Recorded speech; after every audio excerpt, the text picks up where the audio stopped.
शपथ, ज्यावेळेस तुमचा आमने सामना पाला पडेल ना, तुमच्या घरात येऊन जर तुमच्या मायला घोडे लावले ना, तर नावाची अंजली भारती. काय माय म्हणते, काही त्यातली मनुवाद्या सगळं काही आपली दीडशाईनी असतात, आपली काही कमी दीडशाईनी असतात का, ते मनुवाद्याचे जाऊन चाटत बसतात ना, ते भाड खाऊन त्याच्या संगत. आमच्या समाजात अशी हे फैलवणं चांगलं नाही म्हणते. अरे भाड खाऊ, तुम्ही तुमच्या बायकोच्या सेवा लपणारे तुम्ही काय क्रांती कराल रे? समाजाच्या नावावर कलंक हा तुम्ही मला म्हणता तुम्ही, की आमच्या समाजाची बदनामी करते म्हणते अंजली भारती. अरे समाजाच्या नावावर तुम्ही कलंक हा, जे मला तिथे युट्यूबला कमेंट करतात. घर छेडोगे संविधान को, घर छेडोगे संविधान को, काट डालेंगे तलवार से.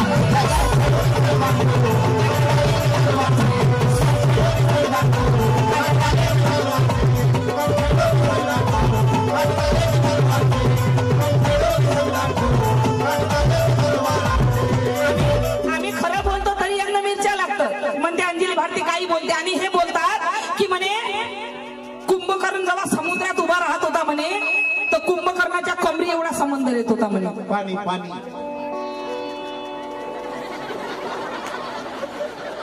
सांगा आता, म्हणजे तो कुंभकर्ण समुद्रात उभा राहत होता, तर ते समंदर आहे ना इथं येत होतं म्हणजे त्याच्या कमरेत. म्हणजे त्याचं किती मोठं असून काम पुरं लंबी होता तो, मोठा नाही तर लंबी. म्हणे झोपला तर 6 महिने उठत नव्हता म्हणे.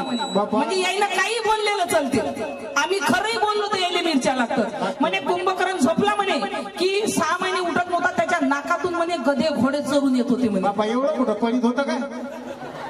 सगळ्या आता गधे घोडे चरून यायला ते नाकाचं भोंग होतं काय कसाऱ्याचा भोगदा होता तेच मला कळलं नाही. त्या भोगद्यामध्ये गधे घोडे जात होते. म्हणजे नावी आला म्हणे दाढी करायला की त्यानं जर असा श्वास घेतला म्हणे का धोपटी सकट अंदर जायचा म्हणे. 8 दिवस तिकडेच मुक्काम, बाहेर यायचा का नाही तिकडेच राहायचा का मग. म्हणजे लिहिणाऱ्याला लाज नाही तर लाई कमस कम वाचणाऱ्याला तरी लाज असली पाहिजे की नाही. क्या बात आहे दीदी. आणि वाचणाऱ्याला लाज नाही तर नाही कमस कम ऐकणाऱ्याला तरी लाज असली पाहिजे की नाही. आम्ही खरं बोलतो तर तुम्हाला मिरच्या लागतात, आणि तुम्ही काही म्हणता तरी तुमचं खरं आहे. जे तुम्ही जीवनात काही पाहिलं नाही ते तुमचं खरं आहे. आणि आम्ही जे सत्य इतिहास तुमच्या समोर मांडतो, माय अंजली भारतीला बाई अक्कल नाही म्हणते, बाईची जात असून काय असं बोला माय म्हणते. घर छेडोगे संविधान को, काट डालेंगे तलवार.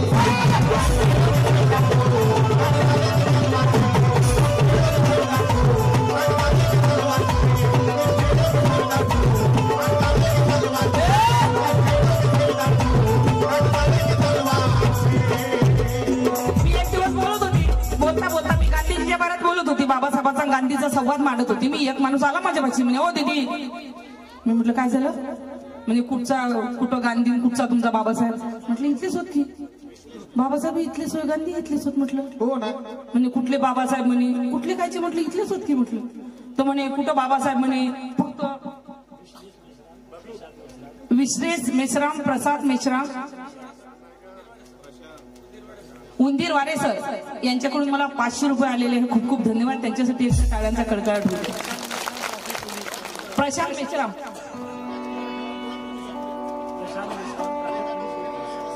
Prashant Meshram, traffic police Gondia. गोंदियाहून आले का? बरे आले.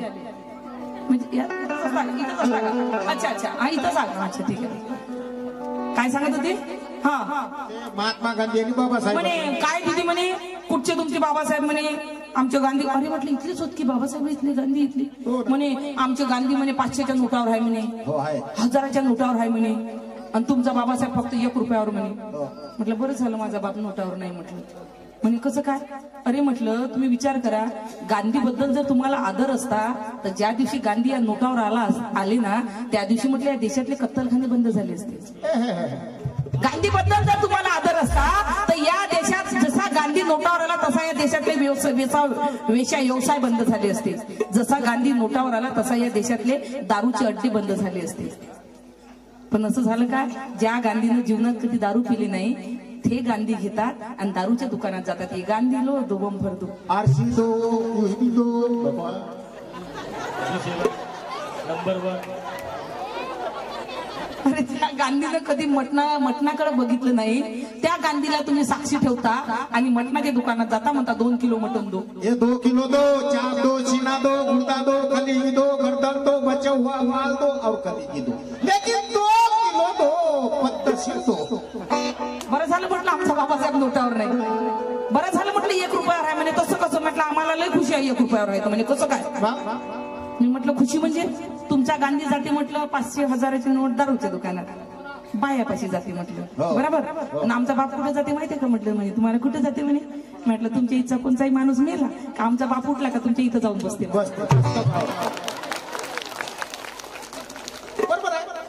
आमचा बाप म्हटलं कोणी दुकानात जात नाही.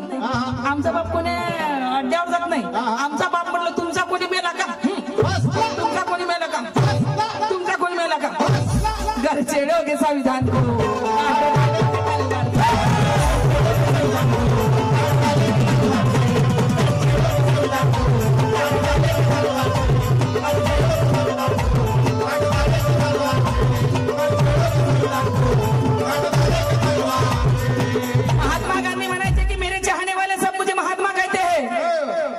पंडित जवाहरलाल नेहरू म्हणायचे कि मेरे चाहने वाले सब मुझे चाचा कहते हैं. चाचा कहते हैं. महात्मा गांधी म्हणायचे कि मेरे चाहने वाले सब मुझे महात्मा कहते हैं.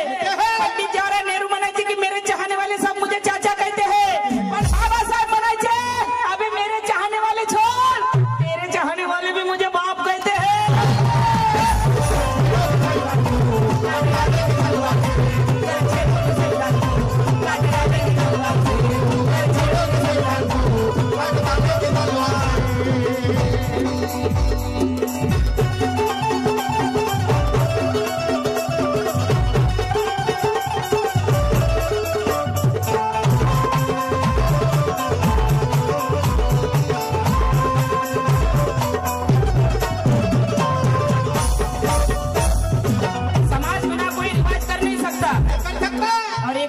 आवाज कर नहीं सकता. नहीं कर सकता. समाज बिना कोई रिवाज कर नहीं सकता. एकता बगैर तू आवाज कर नहीं सकता. ये मेरा दावा है प्रतीक कि नीले झंडे बिना यहाँ कोई भी राज कर नहीं सकता. यहाँ कोई भी राज कर नहीं सकता.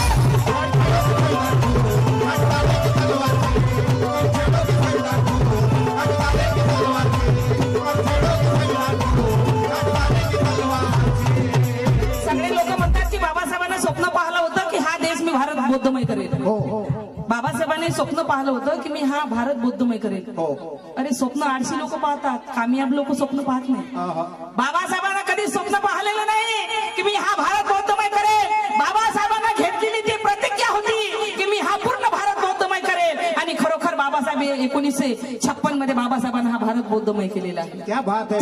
म्हणून म्हणायचं आहे, लोक म्हणतात की भीम का कोई काम अधूरा हो नहीं सकता. भीम का कोई काम अधूरा हो नहीं सकता. दिनेश उके अविंता दिनेश उके चंद्रपूर वंचित बहुजन आघाडी जिल्हा संघटन चंद्रपूर यांच्या वतीने मला 100 रुपये आलेले. खूप खूप धन्यवाद. कि भीम का कोई काम अधूरा हो नहीं सकता और संविधान से देश का बुरा हो नहीं सकता.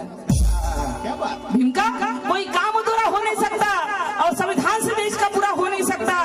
ये बुद्ध धम्म की सच्चाई तो देखो प्रथमा.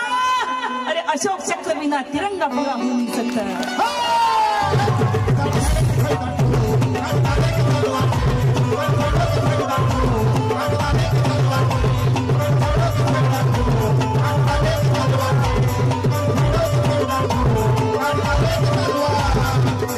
अरे आसमान पर बैठकर ज्ञान का अंजाम लिख देते थे और ये जेबी वालों का सुनहरा पैगाम लिख देते थे. अगर होता हमारे बस में प्रथमा तो माँ कसम चांद सूरज में भी भीम का नाम लिख देते थे.